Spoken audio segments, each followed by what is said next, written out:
Welcome back to Rural America Live with Indigo Ag. We want to welcome in a few new guests now. Indigo Ag Senior Agronomist Jake Linneman and Tennessee farmer Will Tipton. Thank you, gentlemen, for joining us. You bet. Thank you for having us. Yeah, thank you. Helping us field some questions tonight. And phone lines are already lighting up, so let's go to the phones where Dawn joins us now from Iowa. Thanks for joining us, Dawn. Go right ahead.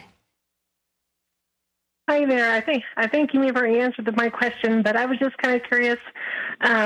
With Indigo, are you guys set up to where you can come out and individually help producers, or are you just basically online, or how are you going about helping the small farmer get involved with this?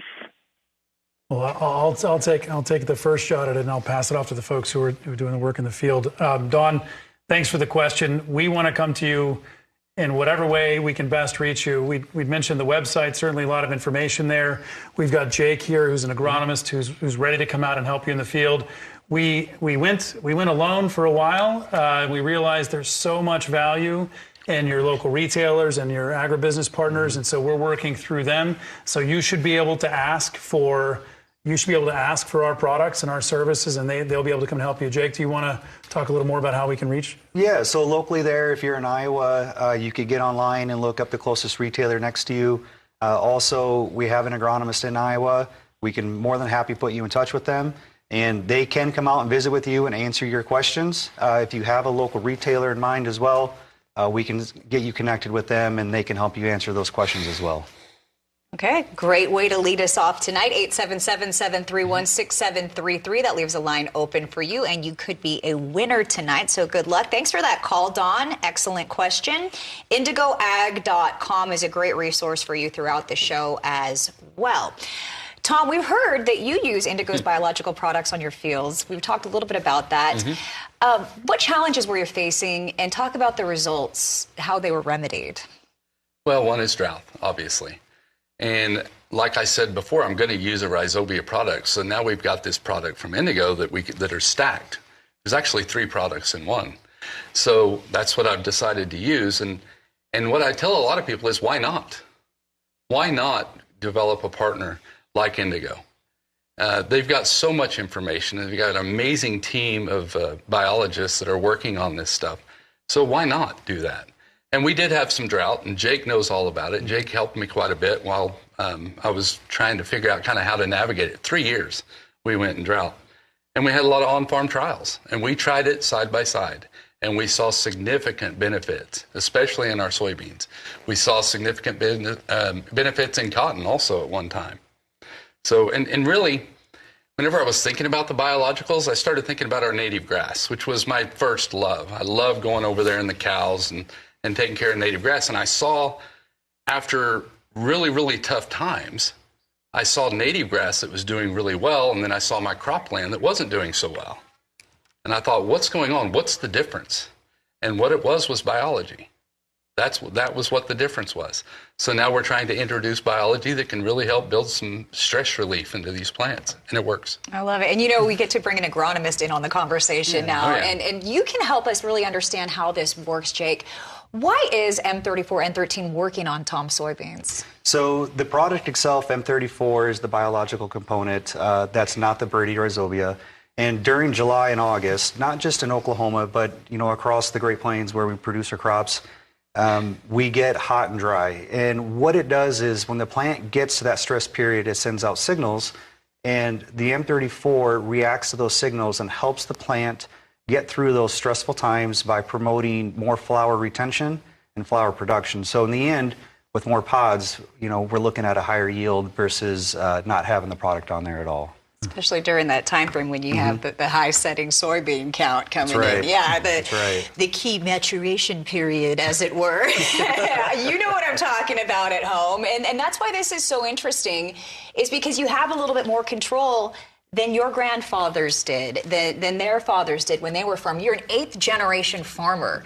That's amazing. Tell me a little bit. Right here in Tennessee. Yeah, right here in Tennessee. You said near Memphis, right? Yes, we're on Centennial Island. So I'm, like you said, I'm the 8th generation. The farm has been in the family since the 1830s. Hoping to help it go on many more generations. I love that. Talk about how Indigo has been helping you on your operation. We got involved with kind of the same reason Tom did, looking for just a way through those tough months. It's going to be hot and dry in August. It's just a guaranteed fact of life. And we have a few marginal fields on our farm that just, if you don't get a rain every week, they're going to burn up. So we've always been looking for something, and got involved and started using, I'm not sure exactly which product. I think it was before it was branded as Biotrinsic, but just Indigo generic, and we saw some results pretty quickly and decided to go ahead and adopt it on our whole farm, since we are 100% dry land within the Mississippi River system. It's you're a bold man. We can't turn on the water like most of our neighbors can, so we need any edge we can get. Wow, okay, and this was the edge that you needed. I love hearing that. 877-731-6733. Maybe you have a question about how Indigo can provide the edge that you need on your operation. Give us a call tonight. Nora joins us now from Arkansas. Thanks for joining us, Nora. Go right ahead. This is for Dean. What was your favorite vegetable that you ate at your farm in Kentucky? Oh, Nora, that's really sweet. Cucumbers, for sure. There is nothing, it's a toss-up between cucumbers and tomatoes. There's nothing like walking out in the field with a wet wash rag and a salt shaker and pulling a tomato off the vine or a cucumber off the vine and salting a little bit. Now, in Oklahoma, it's raw okra in my cover crops. Oh, yeah. I love going out, and whenever I'm checking cattle, I can grab some of that okra right off the plant, and it's so good when they're small and sweet, and the cattle don't eat much. It's just there as a beneficial, really. So I love the okra. That's Oklahoma. How about you guys? Favorite, I have to go with tomatoes. There's nothing better than a red ripe tomato right off the vine. Absolutely. I got to go with that as well. Maybe some sweet corn, too, but the tomato goes all the way back to my grandmother on the farm, just eating one fresh right out of the garden. Yeah. Good question, Nora. Thank you. Yeah, thanks for joining our conversation. Maybe you have a question. We want to hear from you. You could be a winner tonight. 877-731-6733. Jake, we talked a little bit about what's working on Tom's farm specifically. Now let's expand on it a little bit. Tell us more, if you will, about the rest of the Biotrinsic products that are available to U.S. farmers. Yeah, so we work with a bunch of retailers across the geography, and the products are focused along abiotic stresses. So environmental is what we talked with Tom. We also have a biofungicide that protects against three diseases in particular, which is Fusarium, Pythium, and Rhizoctonia. So we're really excited about that one getting in the marketplace, but our new one is a bionematicide, which we've seen a tremendous result with this past summer, and we're really excited to really push that one to get people to experiment and really see the benefit that one can offer. We had a small 20-acre plot on our farm this year of the nematicide. Nice. What'd you see? A lot of plant health. So deeper roots, reaching down, and less soybean cyst nematodes attached to the plant. So really excited to get across not only corn and beans, but also in cotton as well. Cotton. Yes. You need a lot of water to grow cotton, as we all know. And when it comes to drought... That's Tom's neck of the woods. Yeah. Tom knows a little something about that. My producer wants us to talk about the picture. So can we get that back up there for a moment? Here we go. There we go. You can see. If someone can explain the difference in this picture for me, please. Yeah, I'll go ahead and take it. So the biotrinsic treated I-405 is what we have labeled as our Z15, which is the bionematicide. And right next to it is the check. So it's a split planter, or in this case, it might be a split field. But basically what we're seeing is the plant growth difference in the treated versus the check. And visually right there, it's really compelling as the row spacing is filled in more with the treated versus the check, which indicates right off the bat that we're seeing a really nice performance with the product, controlling the nematodes that are present in the soil. And you see this upon emergence. You start to see that difference right away, I would imagine, right? Yes, because the nematodes will start attacking as soon as those roots are available, and heavy pressure causes stunting. Yep. I might add to that a little bit. And as an agronomist, he can tell you the science behind it. I look at that picture and I see a quicker canopy. I see less weeds. I see less soil temperature rise in that soil, which is going to save me some moisture. I see 2 or 3 things that I see. And if you can canopy quick, you're going to keep your weeds down and you're going to keep your moisture up. It's going to help. So important. Really interesting. Just a fascinating conversation. I hear we're getting a lot of calls upstairs as well. Don joins us now from Idaho. Thanks for joining us, Don. Go right ahead. Hey, yeah, I got 40 acres up here, and I raised a few bucking bulls, and anyway, the nitrogen and stuff cost me double what it cost 2 years ago.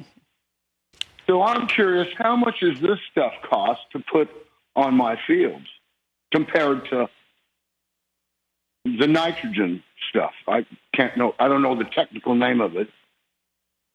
Yeah, I'll take that one. So the product is sold per unit. So your population really depends on what your cost per acre is going to be. So in Oklahoma, we're dropping 90 to 100,000 population for soybeans. Cotton varies between 32 to 40, kind of depending on where you're at. But it's so the cost can vary.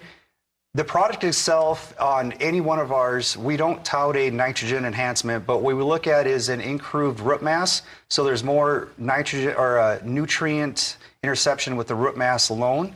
So we're not asking or we're not stating to displace any synthetic nitrogen. We're touting improved plant health, a bigger root zone, and biotic stress alleviation. But for more questions on specific costs, would you just advise someone just check out the website and maybe make a call, maybe have an agronomist come out to somebody's property and take a look at what they're growing? Online, we have our list of retailers and our partners we work with. Excellent. I would definitely highly recommend getting online, finding your closest partner, and giving them a call. If not, go ahead and jump on, and there is a locator for your closest agronomy or Indigo rep, and they can also answer the same questions. Okay, so if you get an Indigo rep out on your property, on your operation, what happens next? How does that look? For the biotrinsic side, I mean, we'd like to talk to you about the product, what it does, and placement. Make sure that we get the right product for what your concerns that you have. On the sustainability programs like carbon, we're open to any number of questions. We field everything from no-till to cover crops, crop rotation. So really, depending on what your question is, we can offer advice on how to proceed. And in the case of cover crops, we really like to recommend talking with the NRCS and collaborating and working with a EQIP or CSP program. Yes. That way you can get those, some of those things, those changes that you want to make on your farm, you can receive some benefits from the NRCS from. They could be a very helpful resource, and our farmers out there, they know exactly what to do. You know who your NRCS rep is, so thank you for that. Absolutely. Super helpful. Yeah, I would just add, too, that your retail partners and your agronomists, phenomenally informed. We've actually invested a lot of money to try to understand where this works and where it doesn't. I talked a little bit about that before, about 2,000 trials. Wow. That we've done. Wow. And I emphasize that because, we start producing this thinking that the nematicide, just preventing nematodes, is the real benefit. And we find all these other benefits. We're trying to quantify those so we can put that information in the hand of our partners and our agronomists. So when they show up, they're obviously extremely well educated and very experienced, but we're also trying to give them all the information so they know exactly how to use the tools that we're providing. Love it. Okay, if you have any questions right now, indigoag.com, but even easier, just call and ask, because we are on live and you have a panel of experts from Indigo Ag right here, farmers who utilize the products from Indigo Ag religiously. Appreciate your testimonies tonight, and everybody learns from one another, from our experiences, and we want to hear from you as well. Maybe you have an experience with Indigo Ag that you'd like to share. 877-731-6733. Will, you just had your best wheat year ever. Tell us a little bit more about that and how it happened for you. That might be a little overblown, but we certainly had a good wheat yield, and we had, I believe, Indigo on every single bit of it. I think we've had some form of an Indigo product on our wheat for 5 or 6 years now. It's very simple. It's very cost effective. There's really no reason to leave it out. And with the wheat, it's kind of opposite of the beans. You want to get that plant stand, and you want to be able to make it through your cold and wet months, opposite of the soybeans. So I feel like you get that quick tillering and a lot more root action when you have the treated crop. I love hearing how it's a no-brainer as well, because doesn't it just put confidence in the work that you're doing? Because it's not a no-brainer for you. Absolutely. You've had to utilize your brain quite a bit to get this product to where it is. Yeah. But isn't that nice to hear that from an 8th-generation farmer sitting next to you? You can spend a lot more on seed treatments that are more of a degradation than something that's building up soil health like the Indigo product. I mean, you can go literally just kill your soil to death with neonicotinoids and fungicides and all sorts of things. And I prefer to put something on that's going to help versus, hurt. Both of us have spent generations killing stuff. Absolutely. We try to figure out what we need to kill so that we can keep the plant alive. And really, it's a mind shift. It's a Romans 12:2, renewing of the mind. So that we now what do I want to keep alive? I want to keep things alive. And the beneficials far outweigh the negative things. Mm-hmm. They really do. So let's keep things alive. Let's add life instead of death. With growing cotton, the first time you go out to spray for plant bugs, that starts the sequence. Mm-hmm. You're spraying every week for plant bugs until the bulbs open, essentially. Or start with a really healthy plant with good biology that can withstand those pressures and not have to spray them. Absolutely. So that's kind of the mindset change. And continue the building blocks in your soil for years to come.